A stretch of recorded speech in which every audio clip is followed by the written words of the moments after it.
Hai, hari ini saya Maharani Kusumaningrum atau yang akrab disapa Kak Rani bakal nge-live nih. Nah, tema kita hari ini yaitu gimana sih caranya tips dan trik mengelola emosi di berbagai situasi. Terutama hari ini kan, bukan hari ini ya, di masa-masa kayak gini kita lagi mengalami satu pandemi COVID-19. Jadi pasti banyak banget emosi-emosi yang bergejolak ya di dalam diri kita ya. Nah, nanti kita bakal bahas bersama. Dan nanti bersama saya akan ada seorang yang hebat dan luar biasa juga yang akan jadi moderator. Siapakah beliau? Kita langsung undang saja. Yuk, silahkan Bapak Ilyas Afsoh. Saya di sini ya.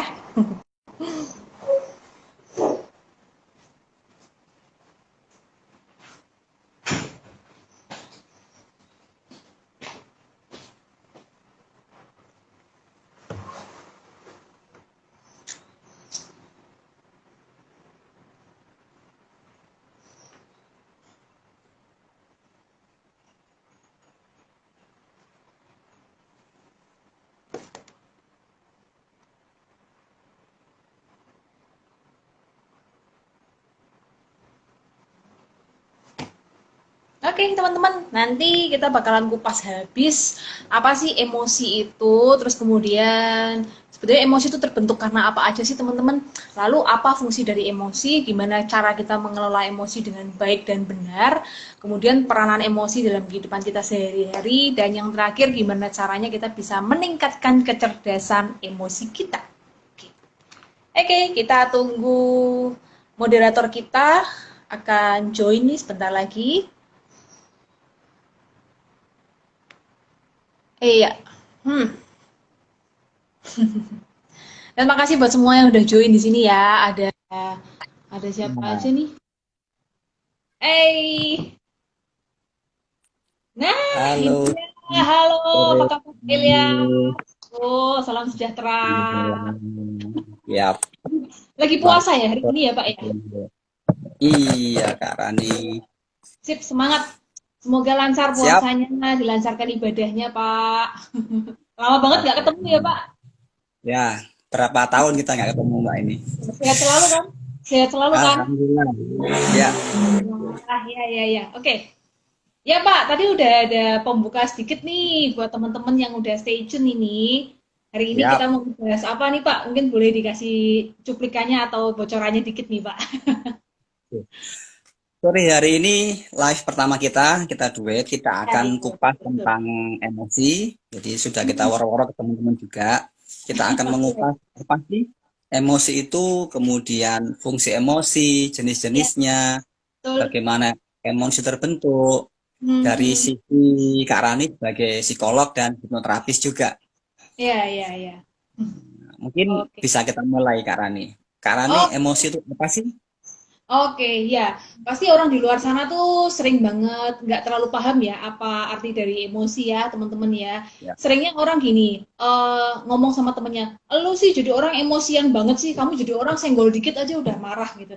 Jadi orang taunya emosi itu marah, emosi itu ngomel, emosi itu naik pitam gitu kan. Padahal sebetulnya emosi itu bukan yang seperti itu. Nah, kita simak ya.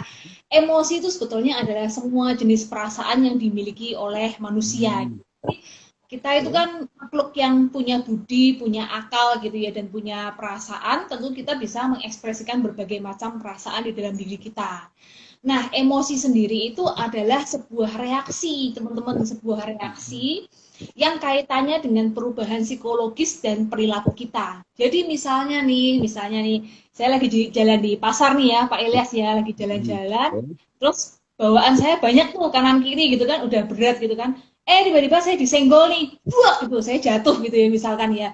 Terus tiba-tiba saya tuh langsung memuncak gitu, ngomel-ngomel atau marah-marah atau pingin ngelempar orang itu pakai batu gitu ya. Nah, ini salah satu bentuk emosi saya. Tapi Wow. saya nggak harus selalu menyikapi hal itu dengan marah-marah kan. Misalnya saya cuman ya udahlah, cuma disenggol gitu biasa aja, namanya juga di pasar di tengah keramaian. Saya bisa menyikapi itu juga dengan baik. Nah, ini yang dimaksud dengan emosi. Jadi emosi itu sebuah reaksi gitu ya. Dan reaksi itu sendiri bisa positif, bisa negatif. Nah, kira-kira emosi itu kayak gitu, Pak. Jadi nggak selalu sesuatu yang harus yang marah-marah, harus yang negatif gitu, nggak selalu kayak gitu. Kalau kita ketemu orang-orang awam yang bukan dari basic psikologi. Bagaimana Ya, sih kita membedakan antara emosi dengan emosional, Kak Rani? emosi dan emosional ya.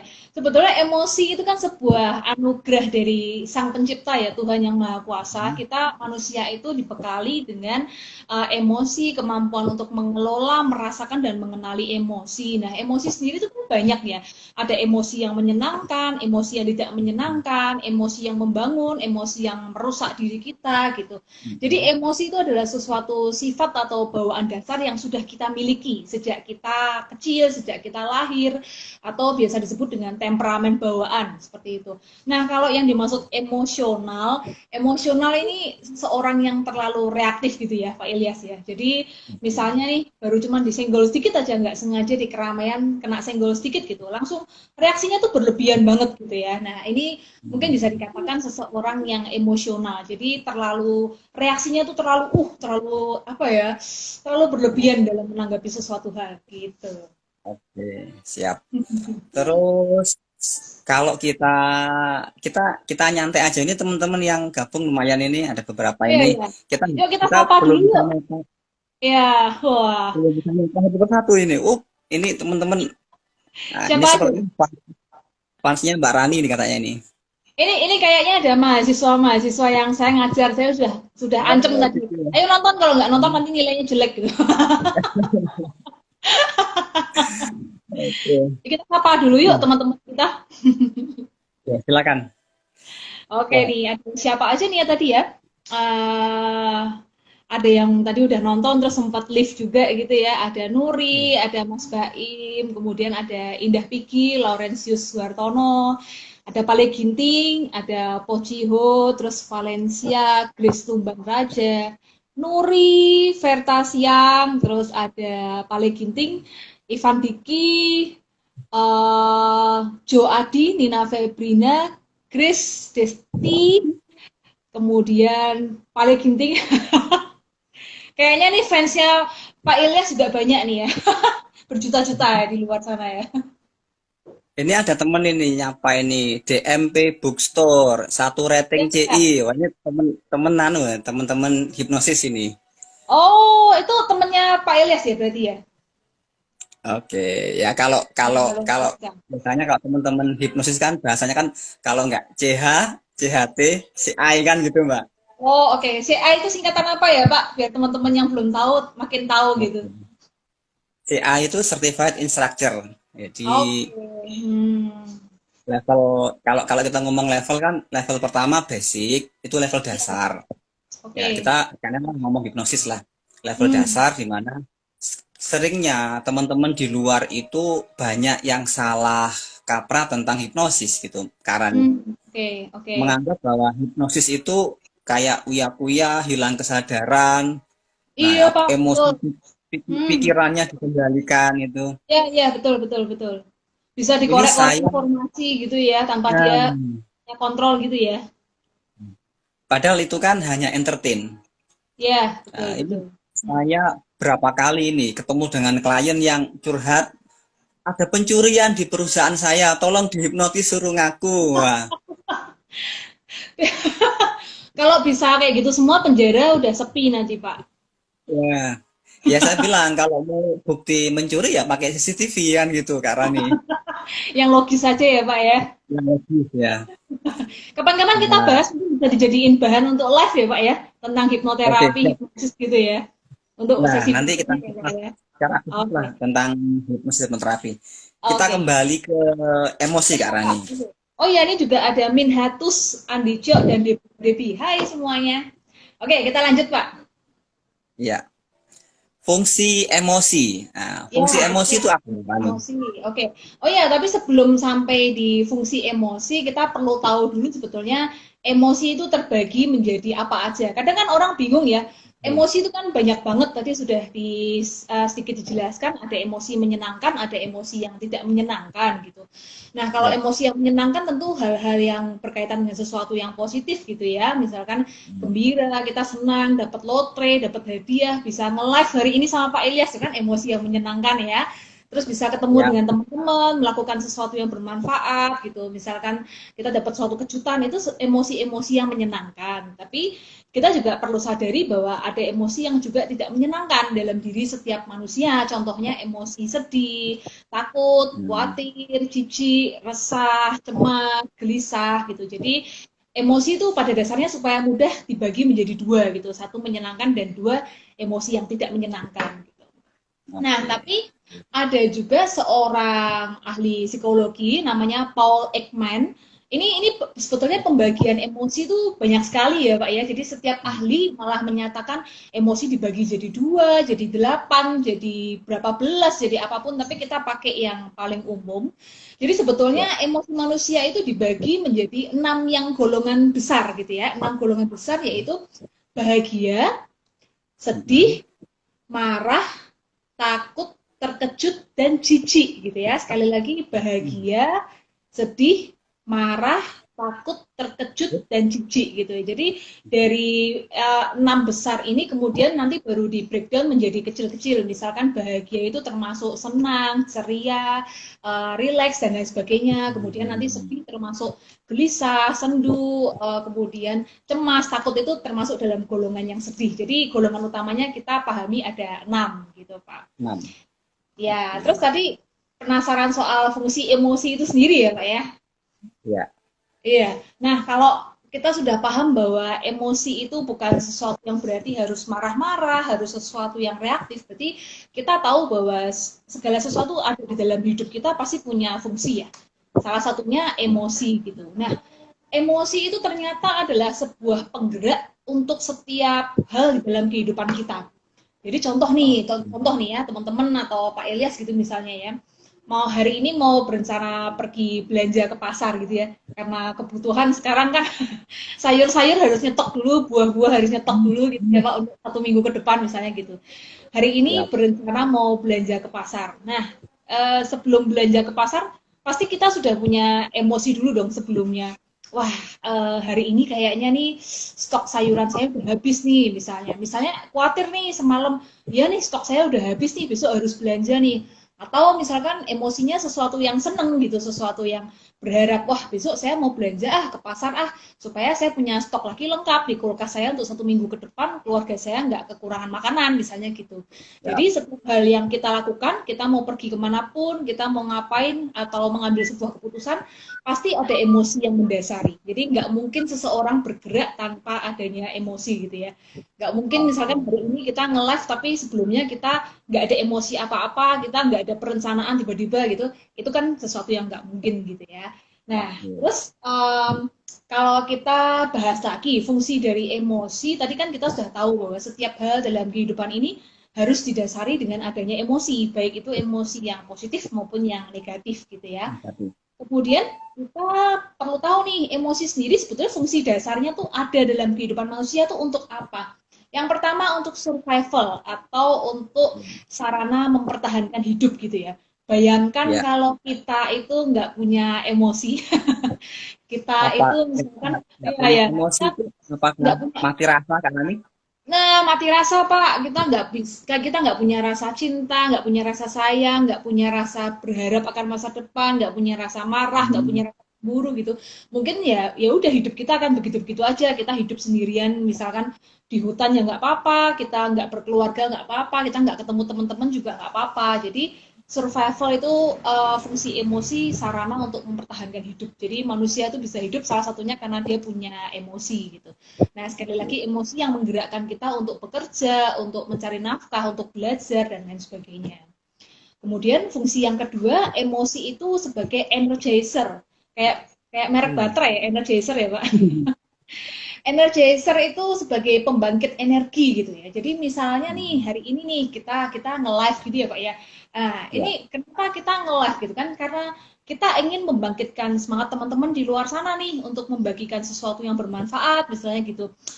Kita nge-live untuk salah satu bentuk ibadah ya menurut saya ya, kita beramal pengetahuan kita gitu. Jadi energizer atau emosi itu bisa berfungsi sebagai pembangkit energi yang membuat kita terus bergerak untuk melakukan sesuatu gitu, untuk diri kita, untuk keluarga kita, untuk sesama kita gitu.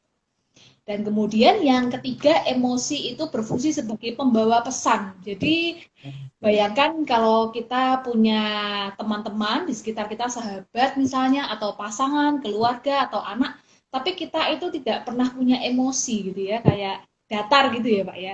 Jadi orang lain nggak akan tahu emosi kita kayak gimana saat ini. Oh, orang ini lagi seneng nggak ya? Kak Rani lagi sedih atau lagi murung atau lagi happy atau lagi ceria atau apa gitu, tidak terbaca gitu. Jadi salah satu fungsi emosi itu adalah untuk membawa pesan gitu. Jadi misalnya nih kalau Pak Ilyas hari ini kayaknya wajahnya lagi berseri-seri gitu, gitu. Saya bisa nebak nih, wah jangan-jangan nih habis gajian nih ya, atau habis dapat apa kerjaan baru nih atau apa gitu. Jadi pembawa pesan gitu ya, dan saya akan bisa tahu emosi seseorang lewat ekspresi wajahnya, lewat kata-katanya, lewat nada suaranya, lewat gerak tubuhnya dan lain sebagainya gitu. Jadi emosi itu memang punya fungsi yang cukup penting, peranan penting dalam kehidupan kita, Pak. Oke, ya kita lanjutkan. Selamat Yes. bergabung, Puro Siapa lagi nih? Diamond Group. Oh, Nah, oke, selamat bergabung. Nuranisavitri.mks. Ini Fansnya Pak saya Ilyas sih kayaknya nih. saya bacanya agak-agak susah ini bacanya ini. Tulisannya unik-unik ini, Mbak Karani. Oh iya ya, mudah-mudahan orangnya juga unik-unik ya Pak. Oke. Nah, bisa nggak Karani kita menebak seseorang itu dari cara dia menulis akun akun IG-nya, Oh, akun akun sosial IG-nya medianya? ya. Kira-kira Eh, kalau menggunakan nama seperti ini, emosinya seperti ini, bisa nggak ditebak kayak gitu Karani?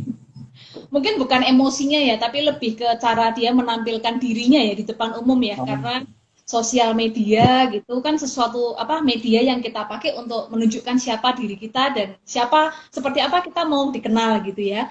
Misalnya nih Ilyas Afsoh Institute gitu ya. Berarti kalau misalkan saya analisa dari namanya, orang ini cukup terbuka karena menggunakan nama lengkap dan nama asli. Nama asli kan ya Pak ya? Bukan nama ya. oh ya, bukan nama panggung ya Pak.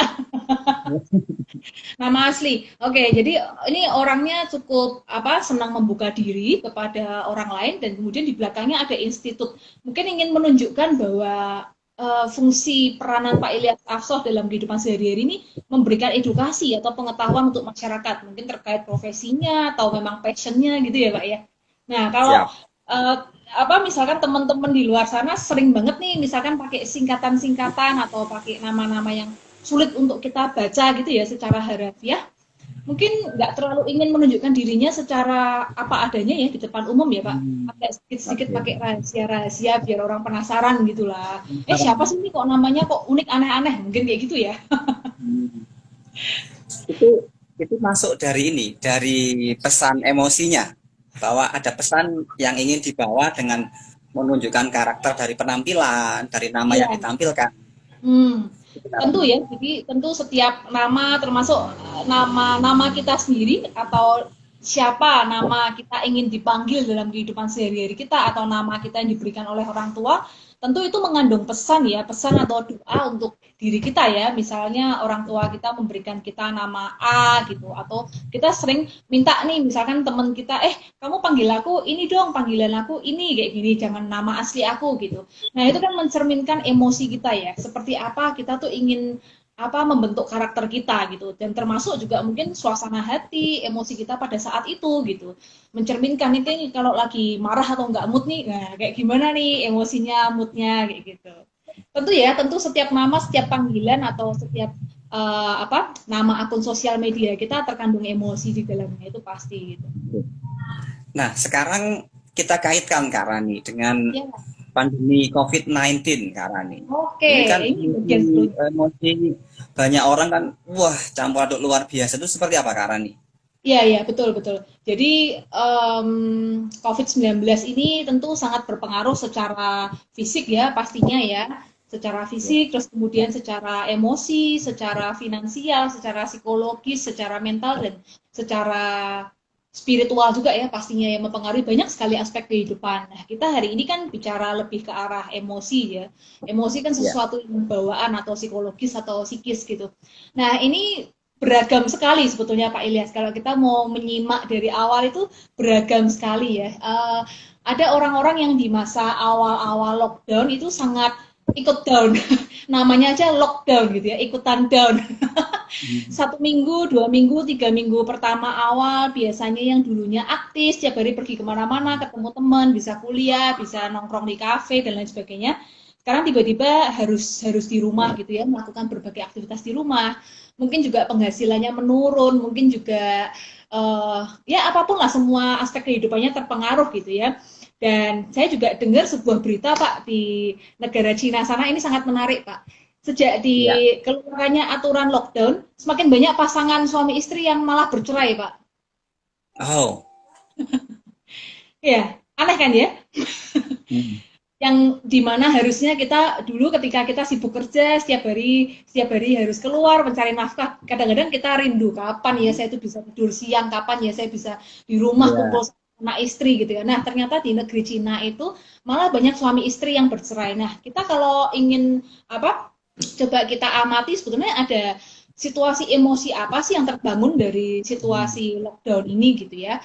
Mungkin mereka-mereka ini warga-warga di Cina ini aktif bekerja dan lain sebagainya itu merupakan salah satu prinsip hidup yang tidak terbantahkan ya. Nah, sekalinya Ya. harus di rumah terus gitu, apalagi bersama anak istri, mungkin bahasa Jawanya istilahnya belenek atau bosen gitu. Betul. Muntah-muntah jenuh itu ya Pak ya.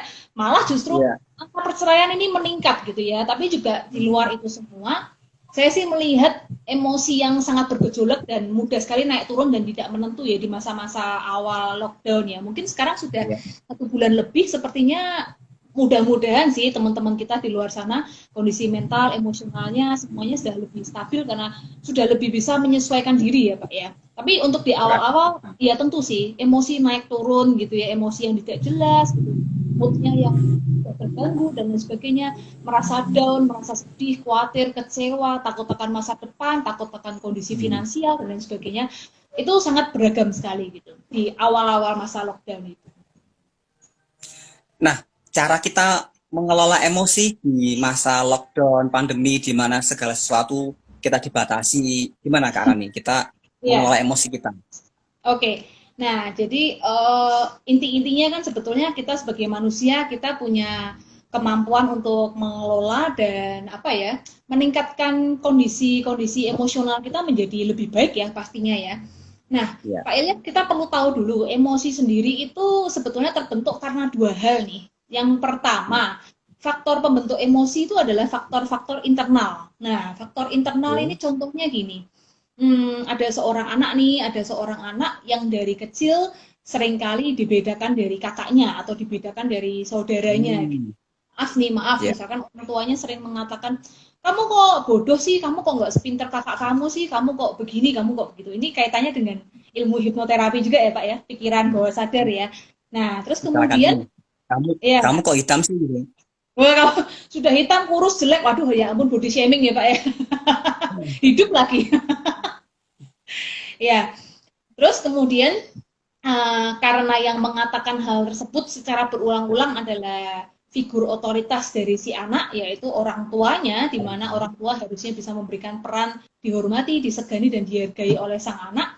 Kemudian si anak ini karena terus-menerus mendapat kata-kata seperti itu, akhirnya dia tumbuh menjadi anak yang minder, terus kemudian tidak Hmm. percaya diri, terus kemudian sering kecewa dengan dirinya sendiri, sering mudah merasa bersalah, kurang kasih Wah. sayang, gampang iri dengan orang lain gitu. Nah, ini yang disebut dengan faktor internal gitu. Faktor internal Ya. sendiri bisa sesuatu yang bawaan sejak lahir, jadi temperamen yang diturunkan dari orang tua atau sifatnya genetik, bisa juga bentukan dari masa kecil si anak itu sendiri gitu. Tapi sifatnya internal, jadi sesuatu yang ada di dalam.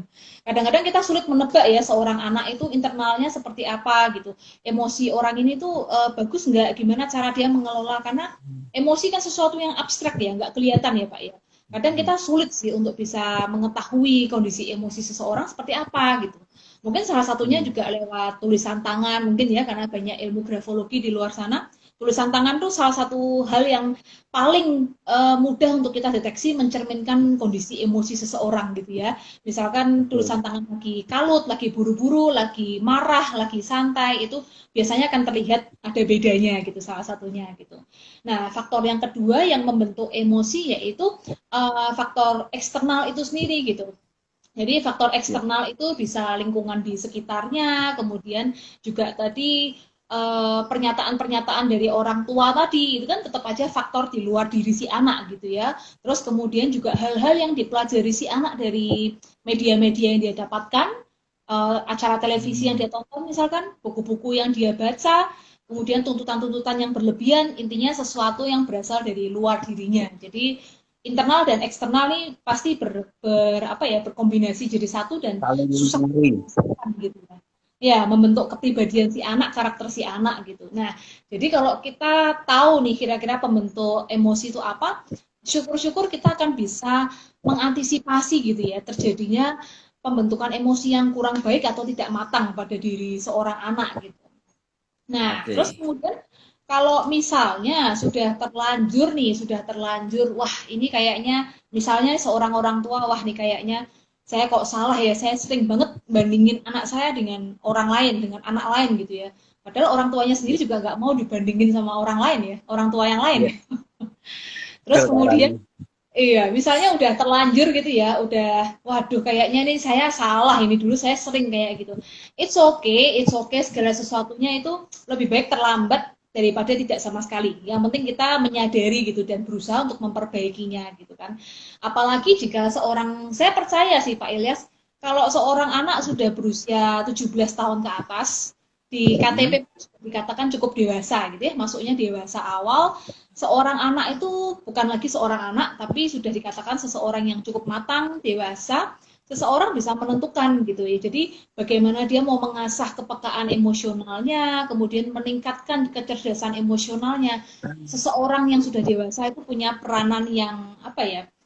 Menurut saya peranan yang mutlak ya untuk menentukan kita mau membawa diri kita tuh menjadi seperti apa.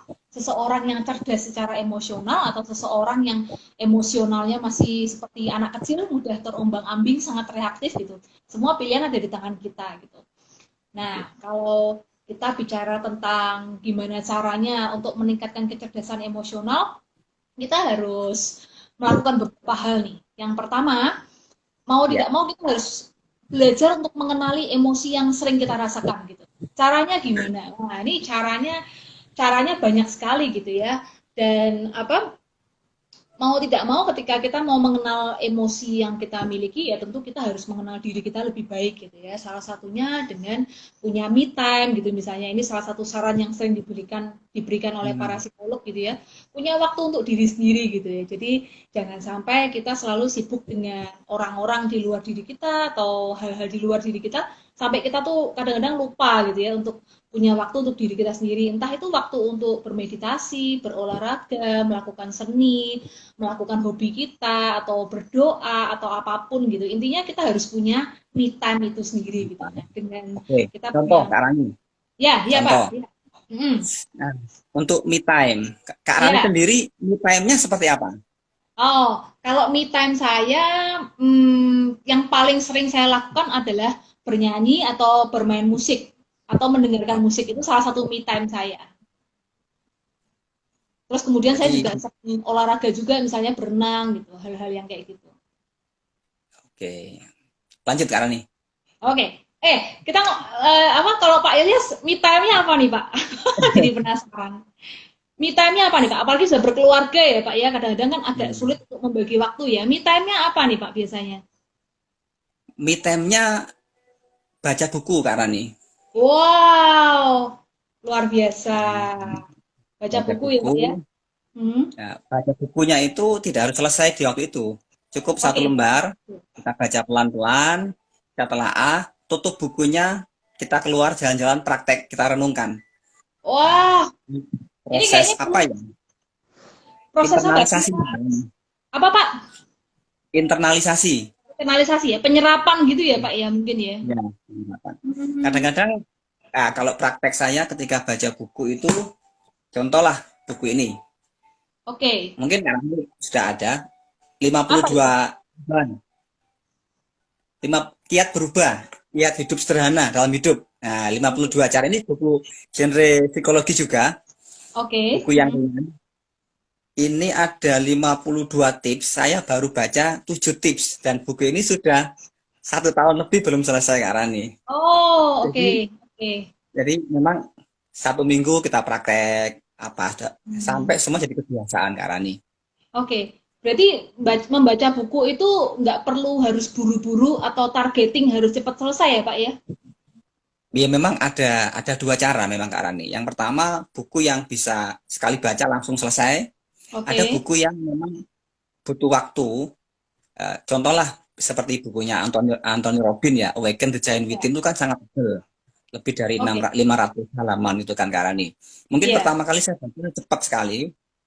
Nah, begitu selesai, saya ulang lagi dari depan. Oh, ternyata dengan Wow. membaca ulang ada peningkatan kesadaran. Oh, ternyata Oh, maksudnya begini. Sini seperti ini gitu. semakin paham apa yang dimaksud buku itu gitu ya Pak ya? Hmm. Terus apa ya? Mungkin dengan naiknya kesadaran emosi kita bisa memberikan makna yang lebih dalam, lebih luas, dan banyak Hmm. sudut pandang yang kita temui dengan ketemu dengan Kak Rani, dengan teman-teman Hmm. psikolog, dengan teman-teman Oke. terapis, main programming itu semakin memperkaya kita Kak Rani. Oke. Hmm. Oke Pak. Karena banyak banget Nah, orang di luar sana cuman hobi beli tapi bacanya nggak ada yang sampai tuntas gitu ya Pak ya? Gitu ya. ya. Oke. Nah, kadang ada cara kita baca itu kita mulai dari buku yang paling menarik bagi kita apa kita baca itu. Tetapi ada Oke. juga buku yang mensyaratkan itu harus urut dari bab satu, bab 2, bab 3 gitu Kak Rani. Ya, Karena ya, ada ya. juga Betul, betul. beberapa buku-buku yang lain. Ini contoh aja Kak Rani seperti ini Kak Rani. Ini kan beberapa buku ini Kak Rani. Jadi Oke. misal buku yang seperti ini satu buku harganya 750.000 Kak Rani. Waduh. Iya, Ya iya, iya. apa ya? Dan ini dari penulis mensyaratkan bahwa ketika Anda baca buku ini, Anda harus pelan-pelan dari bab satu selesai, lanjut bab 2 gitu Kak Rani. Tapi ada Oke. juga buku-buku praktis yang memang kalau kita baca, bolehlah kita ndak urut gitu, bisa Iya. langsung lompat-lompat Hmm. seperti yang kita inginkan Kak Rani. Oke, Oke. sekarang kita kembali ke topik bahasan emosi Kak Oke. Rani. Ya, oke. Nah, Ya. tadi Kak Rani menjelaskan emosi itu ada 6. Ada Betul, betul. bahagia, Hmm. sedih, takut, Ya. terkejut, dan sedih. Nah, ketika seseorang itu bersenandung atau bernyanyi, itu Ya. yang didapatkan apa? Kebahagiaan atau seperti apa Kak Rani? Iya, jadi tadi kan disampaikan juga tentang fungsi emosi ya, tapi mungkin di luar tiga fungsi yang utama tadi, sebetulnya emosi juga membawa peranan baik tentunya untuk diri kita, apalagi emosi-emosi yang menyenangkan ya. Tadi kan Ya. bersenandung, misalkan saya kalau lagi me time, tadi sebelum kita mulai live juga saya menaikkan emosi positif saya dengan cara mendengarkan lagu-lagu yang World Cup gitu, lagu-lagu yang pertandingan sepak bola. Itu kan lagu-lagu yang membawa aura kemenangan, membawa aura positif gitu ya. Nah, terus kemudian tujuannya apa gitu. Terus juga saya pakai baju warna kuning gitu misalnya gitu ya. Hmm. Tujuannya apa? Tujuannya adalah saya ingin supaya emosi yang ada di dalam diri saya itu dominan yang positif atau dominan yang menyenangkan gitu. Nah, tujuannya apa? Kok harus saya membangun emosi positif itu dulu gitu? Karena ketika kita mayoritas di dalam hidup kita dalam satu hari itu kan emosi kita tuh kan silih berganti ya. Mungkin ada Ya. puluhan kali emosi kita berganti dari kita membuka mata sampai kita menutup mata gitu.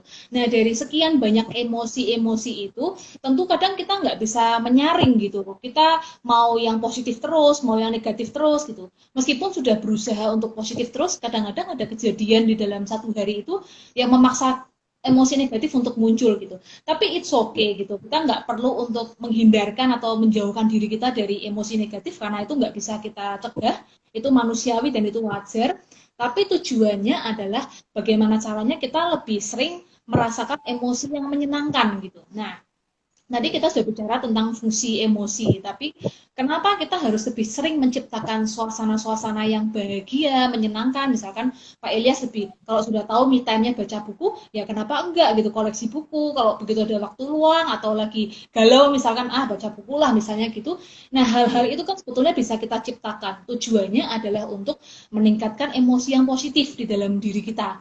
Nah, kalau misalkan dalam setiap harinya kehidupan kita, mayoritas lebih sering mengalami atau bereksperience atau bersentuhan dengan emosi-emosi yang positif, itu tentunya manfaatnya banyak sekali. Salah satunya manfaat secara fisik yaitu bisa meningkatkan kesehatan gitu. Jadi emosi yang bahagia ini sudah banyak banget ya penelitian di mana-mana, penelitian terhadap air, terhadap beras atau apapun, ternyata Hmm. kata-kata atau emosi yang bahagia, kata-kata yang positif, emosi yang positif itu bisa berdampak baik sekali gitu ya. Terhadap benda tumbuhan atau air beras sudah dibuktikan apalagi terhadap kita manusia makhluk hidup gitu. Nah secara fisik itu pasti akan meningkatkan kesehatan kita gitu. Sel-sel di dalam tubuh kita pun akan terlihat jauh lebih muda dan segar gitu ya kalau kita lebih sering merasakan experience emosi yang positif tadi. Nah kemudian manfaat yang kedua, secara psikologis kita juga pasti akan merasa lebih tenang, lebih nyaman menjalani kehidupan. Orang lain pun berdekatan dengan kita akan lebih nyaman karena emosi yang dominan dalam diri kita emosi yang menyenangkan gitu. Nah, Menyenangkan. kemudian saya juga ini experience saya sendiri, pengalaman saya sendiri, Pak Ilyas. Kalau dalam satu hari itu saya mengalami banyak emosi-emosi yang tidak menyenangkan gitu ya, misalnya Mhm. sedih, takut, khawatir, seperti masa awal-awal lockdown waktu itu gitu, emosi yang kacau balau, tidak menentu gitu. Ini juga berpengaruh terhadap aspek finansial saya, aspek sosial dan Mhm. aspek spiritual saya ternyata. Kemudian Oke. aspek motivasi saya pun terganggu gitu. Biasanya saya yang suka browsing, cari ilmu, belajar dari YouTube atau apapun, rasanya saya nggak punya semangat, nggak punya motivasi gitu. Secara ekonomi juga sadar nggak sadar berpengaruh gitu kalau emosi kita negatif. Secara sosial pun juga sama gitu. Orang-orang kayaknya malas mendekat kalau kita tuh punya banyak emosi yang negatif. Dan yang terakhir Mhm. secara spiritual gitu. Jadi saya merasakan sendiri ketika saya akan berdoa gitu ya, bertemu dengan Sang Pencipta gitu. Ketika saya masih punya banyak gejolak atau emosi negatif, itu rasanya kayak beda aja gitu, kayak nggak nggak lancar aja gitu jalannya gitu. Ada sesuatu yang menghambat gitu. Dan tentu ini tidak akan baik dampaknya untuk diri kita dan tentu kita nggak mau ya ada dalam situasi seperti itu terus gitu. Nah, salah Ya. satu caranya adalah tingkatkan terus emosi bahagia kita gitu dengan cara-cara melakukan hal-hal yang memang Anda tahu itu akan membuat Anda lebih nyaman, lebih bahagia gitu. Dan satu hal lagi jangan terbatas karena situasi ya, meskipun ini lockdown, kalau kita punya hobi atau misalkan hobi kita ke kafe atau misalkan hobinya nongkrong sama temen gitu. Sekarang nggak bisa Ya. dilakukan. It's okay untuk Anda mencari hobi baru misalnya gitu. Ngomong-ngomong nih Pak Ilyas, selama masa Ya. lockdown ini saya jadi punya hobi yang dulu nggak pernah saya lakukan. Tahu nggak Apa apa itu kan? hobinya? Saya jadi hobi memasak dan hobi berkebun Pak Ilyas. Oh, luar biasa. Dulunya kan, dulunya tuh kalau pergi pagi pulang malam kayak kayak Bang Toyib gitu kan ya Pak ya. Jadi nggak pernah ada waktu di rumah gitu, selalu di Hmm. luar, makan di luar dan lain sebagainya. Nah sejak lockdown ini jadi akhirnya ya kadang-kadang keadaan memang memaksa kita, tapi kalau dampaknya baik ya kenapa enggak ya?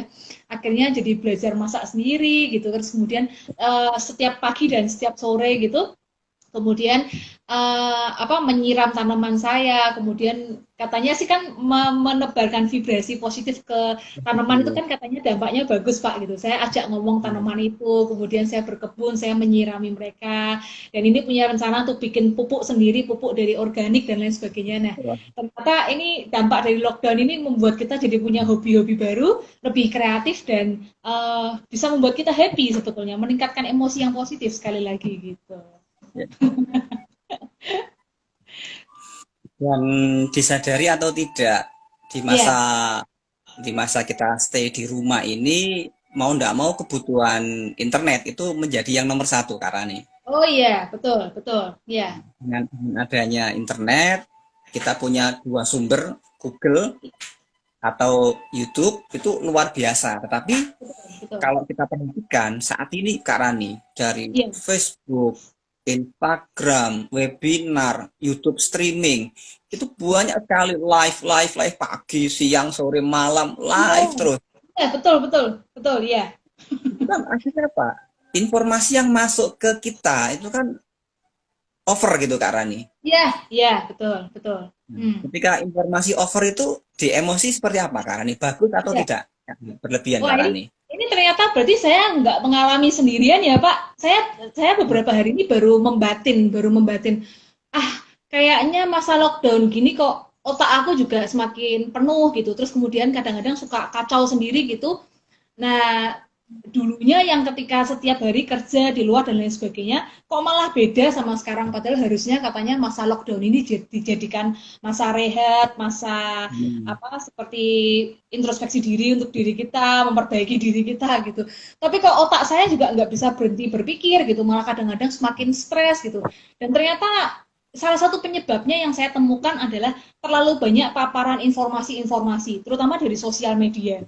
Nah, Ya. mau nggak mau karena orang-orang ini kan di rumah semua gitu ya. Saya juga merasakan Pak Ilyas, Ya. Instagram saya tuh hampir setiap jam tuh ada notifikasi lagi live siapa, lagi live siapa, Hmm. lagi live. Baik itu yang kenal atau yang enggak, media besar ataupun pribadi atau apapun gitu. Hmm. Awal-awal tuh saya tonton Pak, saya pikir ya udahlah untuk meningkatkan informasi pengetahuan saya siapa tahu ada Hmm. sesuatu yang bermanfaat dari apa dari materi-materi yang disampaikan ketika live ini. Tapi lama kelamaan kok rasa-rasanya saya, aduh nggak bisa nih, nggak bisa kayak gini. Terlalu overload nih Hmm. yang di dalam sini gitu ya. Apalagi kalau nggak dituangkan keluar, ibarat kita kayak gelas air kita cuman input masuk ke dalam tapi nggak ada penyaluran keluar, ini lama-lama bisa penuh ini nanti bisa konslet nih Pak. Jadi sekarang saya mau Lama-lama. mulai ya saya mulai ngurangin Mbak akhirnya. Saya mulai ngurangin informasi dari sosial media gitu. Mungkin dari juga dari YouTube, dari Facebook dan lain sebagainya. Saya filter Pak gitu. Dan sekarang saya mulai batasin gitu. Kalau di jam-jam pagi sampai sore, oke, waktunya saya bersosial media. Sore sampai malam kadang-kadang saya pakai untuk memasak lah, saya pakai untuk apa? Yang Hmm. penting waktu dengan diri sendiri gitu. Jadi jangan melulu sosial media. Ya wajar sih, mungkin orang-orang tuh juga jadi salah satu hiburan kita yang paling utama kan di masa seperti ini ya dengan sosial media, dan banyak banget ternyata kuota internet yang apa jebol gitu karena banyaknya penggunaan sosial media, salah satu hiburan yang meningkat gitu. Tapi kita tetap harus filter sih, melihat itu penting nggak untuk kita dan dampaknya apa untuk diri kita. Jadi di setiap hal yang kita lakukan kita putuskan harus selalu ada self awareness, jadi kesadaran Hmm. gitu. Ini sudah kelewat batas atau belum nih? Ini sudah masih dalam kadar yang pas atau berlebihan atau kurang nih Hmm. gitu. Nah, oke. Sekarang sinyal Hmm, emosi Kak Rani. oke. Bagaimana sih ketika kita tadi sudah kita sering merasakan, terus Ya, kemudian kita ada me time, terus ya. kalau sinyal emosi itu seperti apa Kak Rani? Oke, sinyal emosi. Jadi sekali lagi kita perlu tahu bahwa emosi itu suatu reaksi yang melibatkan fisik dan psikologis kita. Nah, kalau psikologis itu kan bisa tampak dalam ucapan kita, dalam perilaku kita, dalam pola pikir kita gitu, dan juga sesuatu yang tampak secara fisik. Nah, sekarang pertanyaannya, kita harus menangkap sinyal emosi itu dari mana? Kan gitu ya, Pak ya? Ya. Berarti kan intinya gimana kita caranya untuk bisa aware, misalnya sudah terlalu banyak emosi yang negatif di dalam diri kita. Salah satunya adalah melalui sensasi fisik gitu. Nah, jadi ini Hmm. juga nanti bisa kita praktekkan. Ini salah satu tips yang sangat bermanfaat, namanya body awareness atau kesadaran akan tubuh kita. Jadi dengan kita terbiasa untuk misalnya nih, misalnya duduk diam gitu kan, duduk diam Hmm. merasakan tubuh kita gitu, terus kemudian menenangkan diri tanpa paparan gadget atau sosial media atau gangguan apapun gitu kan.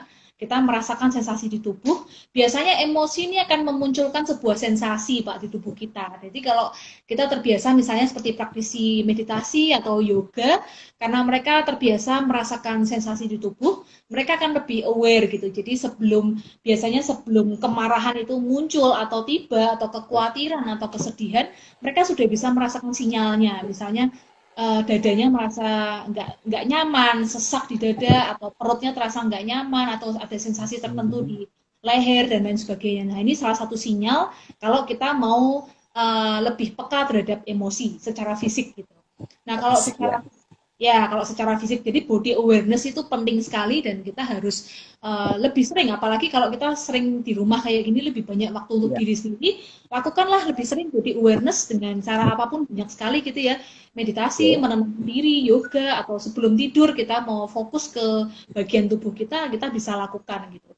Kemudian yang kedua, kita harus sadari kalau misalnya nih, misalkan kadang-kadang menyadari pikiran kita sendiri kan sulit ya, apalagi untuk orang Ya. awam ya mungkin ya Pak ya. Ya. Kadang-kadang pikiran kita akan tercermin dari ucapan dan juga dari perilaku kita. So, misalnya eh, Pak Ilyas ini misalnya ya sebagai contoh ya, saya Ya, jadiin model ya. Pak Ilyas ya. beberapa hari ini gitu ya, istrinya kok mengeluhkan, Mas kamu kok kata-katanya kok nggak enak, kok sering kok ngomong nggak enak, sering ngomong Hmm. pedes, sering nyinyir misalnya gitu. Kamu kok perilaku kamu sering sering gelisah, mondar-mandir, keluar masuk, tidurnya nggak tenang, mudah marah, misalnya seperti itu. Nah, ini salah satu tanda-tanda atau ciri-ciri kita harus mulai Hmm. peka. Kita sudah dapat sinyal nih berarti ya. Seringnya orang lain yang menangkap sinyal itu. Tapi kalau kita terbiasa untuk aware, sadar diri, kita bisa menangkap sinyal itu kita sendiri yang menangkap gitu ya. Jadi sebaiknya ya kita sendiri yang menangkap sebelum itu jadi sesuatu perilaku yang semakin tidak baik gitu ya. Jadi misalnya kata-kata kita sudah sering ngomongnya pedes nih sama orang, sering nyinyir, gampang sensitif, gampang tersinggung, gampang marah. Ini salah satu contoh ya emosi negatif. Oke. Nah, itu adalah tanda sinyal bahwa, waduh ini kayaknya sudah terlalu banyak nih emosi negatif, cari tahu apa sebabnya gitu. Kenapa sih kok saya belakangan kok bisa jadi kayak gini, padahal dulunya saya nggak kayak gini. Ada masalah Hmm. apa ya? Ada beban pikiran apa ya? Nah, coba cari Ya. solusi perlahan, berpikir, kemudian direnungkan untuk kita lakukan langkah yang terbaik gitu. Nah, ini adalah sinyal gitu. Jadi sebetulnya tubuh kita, pikiran kita itu sangat cerdas sekali, sangat cerdas, sangat luar biasa, dan tentu emosi apapun yang kita rasakan, kita sebetulnya sudah dapat sinyalnya. Hanya saja kadang kita suka nggak sadar, suka suka meremehkan atau tidak Abai. mengindahkan, gitu. Mengabaikan. Ya, manusia tuh suka nggak peka, gitu kira-kira. Jadi kalau sudah dapat sinyal, ayo perbaiki diri, ayo coba lihat ke dalam, ayo coba kita tilik ke dalam, ada apa nih, gitu. Oke. Tidak terasa Kak Rani, sudah Wah, hampir 45 menit loh Kak Rani. iya ya, nggak Ya, terasa ya Pak ya kalau kebanyakan. ngobrol-ngobrol ya Pak ya. Kita sapa dulu ini Oh iya, Silasani ini. 86 Nolov FFB Pak Lukman Hakim. Nah, Pak Oh Lukman iya. Hakim atau Pak Maman ini beliau kepala SMK di Tegal. Di Oh, kita Tegal, kenal, Tegal ya ya. Tegal apa Pekalongan ya? Oke. Itu alumni alumni kami, Rupanya alumni kami. Alumni Kak alumni. yang Oke, juga oke, oke. Iya, iya. ke nah, nah, itu teman-teman yang sore ini menyimak, terima kasih sudah memberikan Ya, atensi. luar biasa Nah, ya. terus ini Kak, bagaimana kita itu menyalurkan emosi agar emosi tidak Ah, tertahan, tersalur ya, sempurna? ya. Gimana? Oke, oke. Jadi ini satu pembelajaran penting juga untuk teman-teman gitu. Emosi tercipta di dalam diri kita, baik itu emosi yang menyenangkan maupun emosi yang tidak menyenangkan, semuanya tentu harus kita sadari mereka itu punya peranan penting dalam hidup kita dan mereka punya tujuan yang baik untuk diri kita. Bayangkan seseorang yang hidup tanpa emosi takut, tanpa emosi khawatir atau gelisah gitu, mungkin menerjang bahaya jalan di tengah hutan dia nggak akan takut gitu. Dan ini kan bukan sesuatu yang normal. Jadi Oke. kita sebagai manusia kita harus sadar bahwa tentu banyak sekali emosi dalam diri kita dan bukan berarti emosi-emosi yang negatif itu harus kita buang. Emosi-emosi Hmm. marah, kecewa tuh harus kita buang. Enggak seperti itu gitu. Dari kecil kita sering ditanamkan pikiran sama orang tua kita, oh, jadi orang tuh jangan gampang marah dong. Jadi orang itu jangan cengeng dong, jangan suka nangis kok Hmm. gampang tersinggung gitu. Padahal itu memang karakter temperamen bawaan kita seperti itu, bukan berarti kita sengaja mau marah atau tersinggung. Namanya orang tersinggung itu kan bukan sengaja ya gitu. Ya. Memang itu adalah karakter bawaan kita gitu. Nah, satu hal yang harus kita pelajari, bukan berarti marah itu sesuatu yang negatif. Bukan berarti marah itu harus kita tekan, kita sembunyikan. Karena semakin ditekan, itu akan semakin masuk ke pikiran bawah sadar dan membuat sampah di dalam diri kita. Gitu. Dan itu nggak akan bagus. Nah, salah satu hal untuk menyalurkan emosi, terutama mungkin emosi-emosi yang negatif ya, kalau yang positif kan ya itu sesuatu yang bagus gitu. Nah, kalau menyalurkan emosi yang negatif ini, misalnya seperti marah, takut, kecewa, kita bisa mencari berbagai cara atau media gitu. Salah satunya misalkan Pak Ilyas suka lewat membaca dan saya lihat juga kayaknya Pak Ilyas suka nulis juga ya kan Pak, Iya. hobi nulis juga Siap. ya Pak.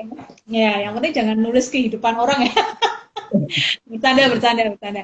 Kalau saya mungkin salah satunya saya suka menyanyi gitu ya. Nah, ini saya gunakan sebagai media-media untuk penyaluran emosi saya gitu. Hmm. Nah, saya suka nyanyi dan syukur-syukur suatu saat misalkan mengarang lagu atau menulis lirik gitu ya. Hmm. Biasanya lirik-lirik yang tercipta itu kan dari kondisi emosi kita saat itu.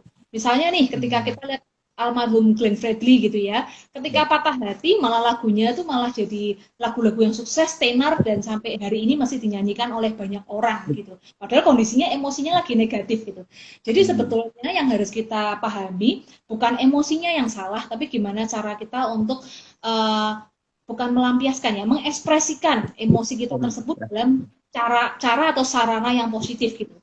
Dan satu hal Hmm. yang bisa kita latih, misalkan kita belum tahu nih sarananya apa nih yang tepat gitu. Misalkan olahraga tapi juga nggak terlalu seneng, seni juga nggak terlalu seneng gitu.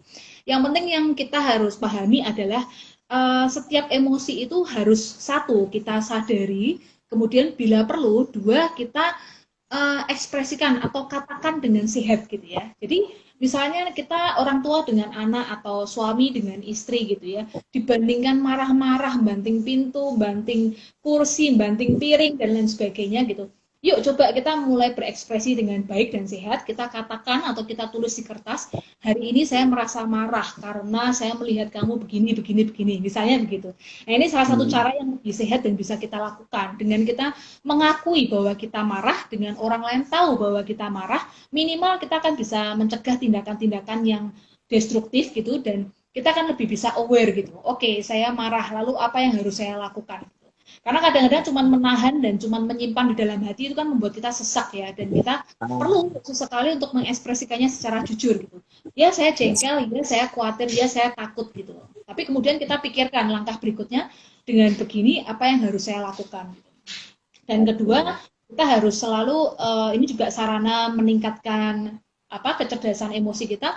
Kita perlu untuk selain mengenal diri kita, mengenal emosi kita, kita harus mengenal emosi orang lain yaitu dengan lebih berempati pada orang lain gitu ya. Mau tidak mau kita makhluk sosial, kita harus selalu bersinggungan, berhidup bersama orang lain, kita harus lebih bisa berempati gitu. Dengan memahami diri sendiri, mengenal diri sendiri, kita akan lebih mudah untuk mengenal orang lain dan emosi yang dirasakan orang lain juga gitu. Oke. Good. Nah, ini Kak Rani, Ya, kalau nih di masa pandemi yang mudah-mudahan ini tidak sudah lama lagi, berlalu. sudah Betul, berlalu betul. lah, sudah berlalu. Jadi Yang ada, penting kita sugestikan segera berlalu gitu ya Pak ya. Dan ya, apa yang mau dilakukan setelah berlalu gitu ya Pak. ya. Ya ya lanjut Pak, lanjut. Nah, kalau kita melihat orang-orang yang cerdas secara emosi, di Ya, risetnya Daniel Goleman, emotional ya, quotient itu, ya. para bintang itu rata-rata adalah orang-orang yang cerdas secara emosional. Itu ada 5 kriteria, 1, 2, 3, 4, 5. Oke, Nah, oke. terus itu kalau kita tarik ke sini di masa pandemi COVID ini, gimana sih cara kita melatih kita agar kita lebih smart dalam mengekspresikan emosi emosi kita? Gimana Kak Rani? Hmm, Latihannya Kak Rani? latihannya ya. Sebetulnya mirip-mirip dengan cara yang tadi saya sampaikan ya Pak ya. Yang pertama mau tidak mau kalau kita mau melatih emosi kita, contoh kita punya maaf misalkan binatang peliharaan gitu. Ketika kita Hmm. mau melatih binatang peliharaan supaya lebih cerdas, supaya lebih bisa nurut dengan kita sebagai pemiliknya, mau tidak mau kita harus kenal dulu ya karakternya dia seperti Hmm. apa, sifat dari hewan ini tuh seperti apa gitu. Nah, ketika sama halnya ketika kita mau mencerdaskan emosi kita, kita harus kenal dulu siapa diri kita dan kita harus tahu emosi itu sebetulnya apa gitu. Dan diri kita tuh siapa, kemudian emosi bagus juga untuk kita tahu emosi apa yang paling sering dominan ada di dalam diri kita. Ini salah satunya bisa dilakukan dengan menulis jurnal. Menulis jurnal ini Oh. atau buku harian ini salah satu hal yang positif ya karena menulis itu selalu ya sifatnya tuh sebetulnya bisa untuk terapi diri sendiri, untuk menyalurkan Hmm. emosi. Nah, misalkan kita berniat untuk meningkatkan emosi kita secara lebih positif dalam 21 hari, misalnya aja misalnya seperti itu. Kita bisa lakukan dengan menulis jurnal nih secara rutin nih gitu. Hal-hal apa sih yang kita alami setiap harinya, apapun itu kita catat gitu ya. Dan kemudian yang penting kita harus punya komitmen sih kalau saya merasa ya dalam hidup ini kita harus punya goal, kita harus komitmen gitu. Arah tujuan kita tuh mau kemana? Misalnya kita mau punya emosi yang lebih positif gitu. Apa goal yang ingin kita raih gitu. Nah, dengan memiliki goal yang jelas, tentu saja emosi-emosi positif dalam diri kita tuh akan mendukung kita untuk lebih cepat mencapai goal tersebut gitu. Nah, tapi sebelum bisa mempunyai emosi yang positif, tentu kita kan harus terus berlatih nih. Terus berlatih Ya. supaya emosi positif lebih sering muncul di dalam diri kita. Salah satunya ya tadi hal-hal yang sudah kita bahas itu tadi, Anda harus mau tidak mau mengenali diri kita itu, terus kemudian banyak meluangkan waktu dengan diri kita sendiri, kemudian Ya. selalu sadar setiap saat ya, ini hal yang Hmm. sangat penting sekali ya, sadar setiap saat akan diri kita, akan sesama kita, lingkungan sekitar kita, kemudian juga meningkatkan empati dan tentunya melakukan hal-hal yang positif dan bermanfaat gitu. Sebenarnya tipsnya sangat banyak sih, tapi mungkin ini hal yang paling utama atau krusial untuk bisa dilakukan gitu ya, melakukan hal-hal yang bermanfaat untuk banyak orang, dan sesuatu hal yang baik itu pasti feedbacknya akan kembali ke kita gitu. Dengan Ya. kita terus melatih melakukan sesuatu hal yang baik, yang menyenangkan, otomatis ya, secara neuron-neuron di otak kita, syaraf-syaraf di tubuh kita, kemudian otot, DNA sel di tubuh kita tuh akan menangkap sinyal tersebut gitu ya, menangkap Hmm. sinyal tersebut dan kemudian itu akan menjadi sebuah kebiasaan gitu. Nah, jadi ketika kita mau membangun sebuah kebiasaan yang berasal dari emosi yang positif, bangun dulu gitu. Bangun dulu dengan cara coba kegiatan apa sih yang bisa membangkitkan emosi positif kita. Ini kalau secara awam ya, secara mudahnya ya. Nah, dengan Anda sering melakukannya, otomatis itu akan menjadi sebuah kebiasaan yang terus berulang. Kebiasaan ini akan berdampak sangat besar sekali. Dan yang terutama adalah mengambil keputusan ya. Kalau Anda mau dan Anda sudah meniatkan diri Anda untuk berubah menjadi lebih baik gitu, sebetulnya tidak ada yang bisa menghalangi kita kecuali diri kita sendiri gitu ya. Jadi Oke. mudah-mudahan masa pandemi ini bukan Anda jadikan sebagai sesuatu yang negatif atau penghambat penghambat kita, karir kita atau penghambat cita-cita kita gitu. Kita bisa ganti, ubah pola mindset kita gitu. Masa-masa ini akan saya jadikan masa untuk menemukan hobi baru, kreativitas baru, lebih banyak kumpul dengan keluarga, masa rehat dan Hmm. istirahat hibernasi saya, bukan masa lockdown yang membuat kita down gitu. Nah, dengan mengubah Oke. mindset ini secara sederhana, mengubah pola pikir, ini tentu akan mengubah emosi kita. Dan ketika emosi berubah, dampaknya itu akan sangat luar biasa. Gitu. Oke. Satu Kak nih pertanyaan. Nah, Oke, kalau ya, kita kupas emosi, emosi iya. terkait dengan senyum, senyum Kak Rani. Oh, iya, iya, iya. Iya, Senyum. iya, iya. Tadi saya mau nyampein lupa. Oke, lanjut, Pak. Berapa banyak kita temui di lapangan di luar sana, orang-orang itu susah sekali untuk memulai tersenyum dengan tulus. Gimana Oke. memulai? Itu belajar atau ada terapinya Pak Rani? Oke, ada satu terapi namanya terapi tawa ya, Pak Ilyas. Ini terkenal sekali di India gitu. Jadi terapi Ya. tawa ini diikuti oleh orang-orang dengan latar belakang apapun, baik mereka yang secara mental sehat maupun secara mental terganggu. Ternyata terapi Hmm. tawa ini berdampak luar biasa gitu. Nah, ini salah satu hal yang juga bisa kita lakukan sehari-hari. Kalau kita ingin mengubah emosi kita kalau sulit ya, misalkan kayaknya khawatir, cemas, gelisah banget, gimana caranya bahagia? Kita nggak ketemu caranya bahagia. Lakukan satu hal yang sangat mudah sekali, yaitu dengan merubah atau melakukan sebuah aktivitas terkait dengan fisik kita. Salah satunya yang terbaik adalah senyum. Mulai dari Senyum. senyum yang simpel sampai senyum lebar, ketawa, kelihatan giginya semua itu jauh lebih baik gitu. Dan Oke. apa namanya ternyata dengan merubah merubah apa ya satu tubuh kita dan psikologis kita itu kan satu kesatuan gitu. Jadi ketika fisik kita berubah, ketika fisik kita melakukan sebuah action, tentu psikologis akan mengikuti sebetulnya gitu. Jadi otak kita tuh otomatis akan tertipu sebetulnya dan otak kita akan menangkap sinyal, orang ini kok bahagia gembira, kenapa nih, ada apa nih gitu. Nah ternyata Oke. meskipun awalnya kita menipu otak kita, lama-lama psikologis kita pun akan ikut gitu dan kita akan Hmm. merasakan energi atau aliran kebahagiaan tersebut karena berasal dari satu tindakan kecil yaitu senyum atau ketawa itu tadi gitu. Nah, untuk ngecek nih senyum kita sudah tulus atau belum, penting banget ya. Kadang-kadang ada Ya. orang yang senyum cuman bibirnya aja yang bergerak, tapi ternyata wajahnya, matanya, hatinya tuh nggak ikut bergerak. Kita juga bisa lihat di kaca ketika kita tersenyum, apakah mata Anda juga ikut tersenyum atau cuman bibir Hmm. Anda yang ketarik ke atas?